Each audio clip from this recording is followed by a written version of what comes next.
In the 19th century, there arose a school of thought calling itself progressivism, a word that has, by the way, revived in recent years in American politics. I'm old enough to remember when nobody said that word, except friends of mine who were writing about these early progressives. Some of them teach here at Hillsdale College now. But what did these progressives think? They believed in progress.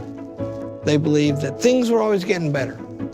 And they also believed that change was the characteristic phenomenon. Every age is different from the age before. Every age has its own thoughts. And we should accept that and seize the opportunities that come from it. What about that, though? Things do change a lot, right? One thing that might be a sharp difference is that these progressives say that the Declaration of Independence is obsolete. And yet it was a good thing for its time, they say. But of course, that's not what it says. What it says is it's a good thing for all time. If it's false now, it has to have been false then. True then, it has to be true now. Remember how we started out all of this by talking about the Declaration of Independence as a sort of final cause? And we quoted Lincoln and we said every nation has a central idea from which all its minor thoughts radiate, right? You have to ask the question, does this new revolutionized kind of government, is it designed to serve the principles, the same principles as the old kind? Is it after something different? Yes. And you say yes, why? I think the introduction of this new ideology of progressivism has changed the direction of government to protecting and deriving its consent from the governed to protecting these new positive rights as opposed to negative rights. Yeah, I wonder if that distinction works myself, but you're talking about a famous essay by Isaiah Berlin, I think. There's a lot of ways this point is put. The way he put it was negative rights. You can't be stopped from doing things. Positive rights. You get stuff. Right? That's his distinction. And that need creates these agencies to fill those needs. But do you think people should be allowed to starve?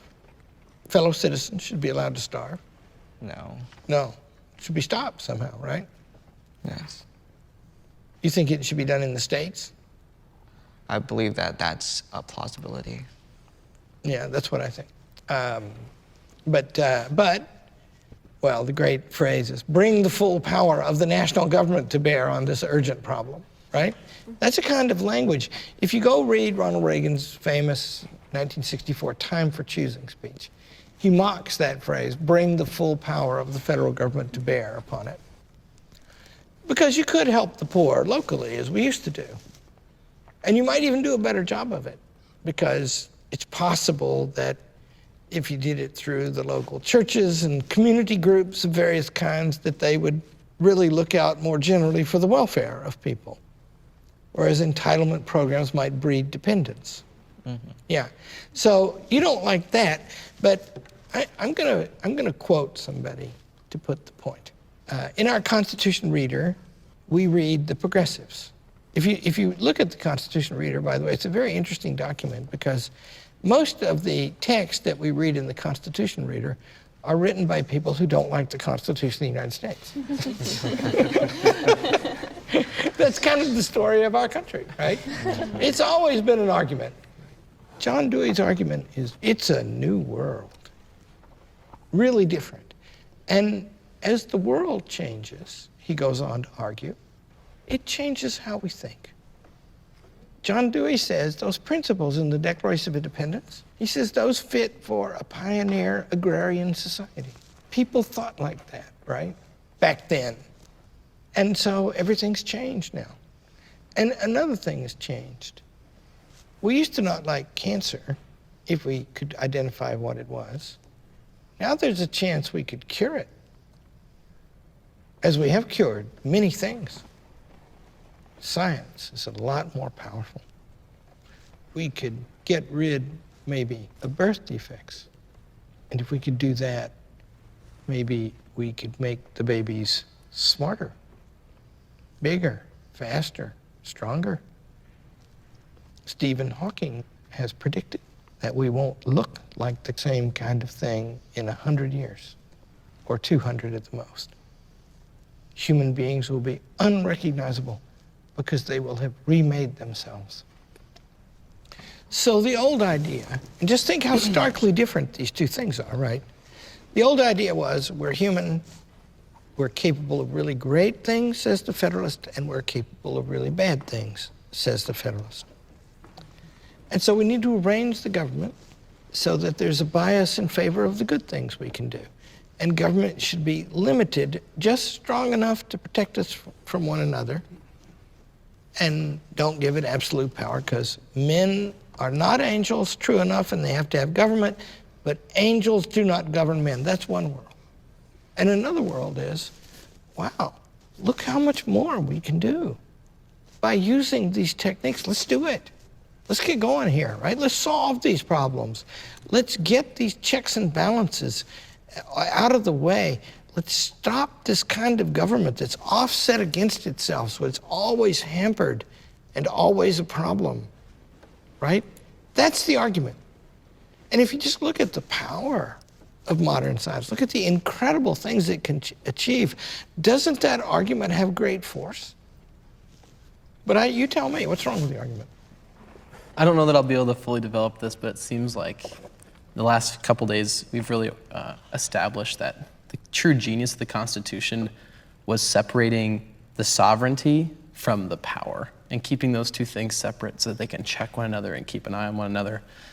It seems as you move towards this bureaucratic structure that we're talking about, you create like other tyrants. You create health problems or economic problems as tyrants. So in order to combat that, you have to they're arguing to recombine that sovereignty and the power and put them in the same hands to combat that. But then we forget that fundamental principle in the Declaration of Independence, like all men are created equal. And when we yoke the sovereignty and power again, then we challenge that very thing, that all men are created equal. You mean, you're nodding, what are you going to say? Well, we're talking about how whether or not the principles of the Constitution still apply in a radically different world. But even if we're not an agrarian society anymore, we're still a society of humans, and human nature doesn't change. We still suffer from the same ills and make the same mistakes. So you're both saying in different ways. You know, I think that there are 22 or 23 or something like that million civilian employees of the state, federal, and local governments. That's quite a lot. The great majority of them are state and local employees, by the way. I think there might be 2 or 3 million federal employees. That's a big force. And these agencies are powerful because they are all three branches. And in their subject matter, it's just a really fearsome thing if you get a letter from them. So that's a great power. But on the other hand, they're human people and they're well-meaning. But your argument is like Madison's argument. You're saying that these people are not angels, right? And so if they get a discretion, sooner or later, some of them are going to abuse it. And so that means that would constitute some limit on how far you go down this road that John Dewey and Woodrow Wilson and Herbert Crowley and these guys want us to go. I'll tell you 2 more problems about that. I'm going to ask you. Is it possible that Dewey is correct when he says that the principles of the Declaration of Independence were excellent principles for their time, but not anymore? I don't think so, because in the Declaration, as we mentioned, it starts off very general and very universal. It's not talking about anything specific to that era. It moves into particular manifestations of violations of the general principles, but it starts off with timeless universal truths. So that means what you're saying is, if it was true then, it has to be true now. And if it's false now, it has to have been false then.